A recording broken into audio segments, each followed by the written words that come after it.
Sumisigaw ang utak ko na ayoko na mabuhay pa. Kahit pa nga na ang buhay ay tila ba walang saya nang wala ako. Mabuhay dapat ng buong tapang. Mamatyagan ko ang lahat. Huwag kayong iiyak, masama ito sa kalusugan. Ito ay ang parte ng liham na natagpuan. Ito naman ang kinalabasan ng otopsiya ni Yoo Jo-eun. Ipinanganak si Yoo Jo-eun ng ika-3 ng Mayo ng taong 1995. Ito ay sa bansa ng South Korea. Nang kabataan ni Yoo ay naglagi ang pamilya nito sa Seongnam. Pumasok naman ito sa K-won Arts nang ito ay nasa high school na. Ayon sa mga naging kaklase at kakilala ni Joo na talaga namang natural ang talento ng dalaga. Likas sa kanya na magaling sa lahat ng kanyang ginagawa. Nang ito ay nasa high school, pinagtuunan nito ng pansin ang departamento ng teatro at pelikula. Matapos ang high school ay pumasok naman ito sa Korea National University of Arts. Doon nakuha nito ang kanyang bachelor's degree sa pag-arte. Nang matapos niya ang kanyang kolehiyo ay agad na ito ay nagsimula na magtrabaho. Ito ay sa larangan ng telebisyon at pelikula. Simple man, hindi rin naman naging mahirap ang naging buhay ng dalaga pagdating sa usapin ng kanyang pamilya. Ang ama nito ay isang negosyante, samantalang ang ina naman nito ay ang naging gabay nila sa tahanan at nagpalaki sa kanyang kapatid na lalaki na si Yuhan. Lumaki ang magkapatid na may takot sa Diyos dahil sila ay mga Kristiyano. Tila ba lahat nga ng mga nais ng isang tao ay nasa dalaga na. Ngunit tila ba may matindi na bumabagabag pa rin sa kanya. Taong 2018 ginampanan nito ang TV series na ang Big Force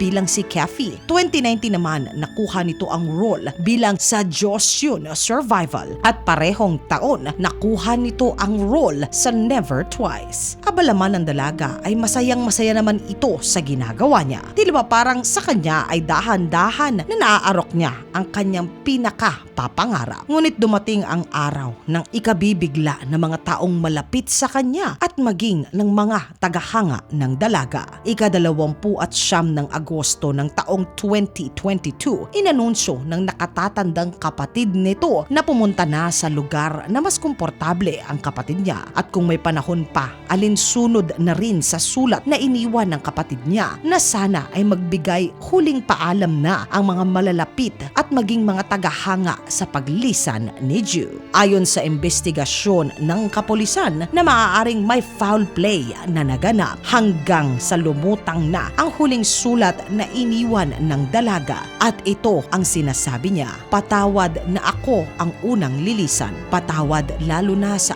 aking ina, ama, lola at kay opa. Sumisigaw ang puso ko na ayoko na mabuhay pa. Ang buhay na wala ako ay tila ba walang saysay. Ngunit pakiusap, mabuhay kayo ng buong tapang. Mamatyagan ko ang lahat. Huwag kayong iiyak. Masasaktan kayo. Hindi ako nalulungkot maski kaunti ngayon. Determinado at kalmado ang pakiramdam ko ngayon dahil siguro matagal ko na pinag-iisipan ito. Nabuhay ako ng masaya higit pa sa dapat ko na matamasa. Kaya ito ay sapat na para sa akin. Kaya naman mabuhay kayo ng walang dapat nasisihin kahit kanino man. Hindi ako pumanaw. Kaya lahat kayo, pakiusap, mabuhay kayo ng matiwasay. Sana ay maraming tao ang pumunta sa aking lamay. Nais kong makita silang lahat para makita ko kung sino man ang sa kanila ay nahihirapan. Dagdag ng dalaga, nais ko talaga ang pag-arte. Baka siguro ito ang lahat para sa akin o baka naman maliit lang ito na parte ng buhay ko. Pero lumalabas na napakahirap pala na abutin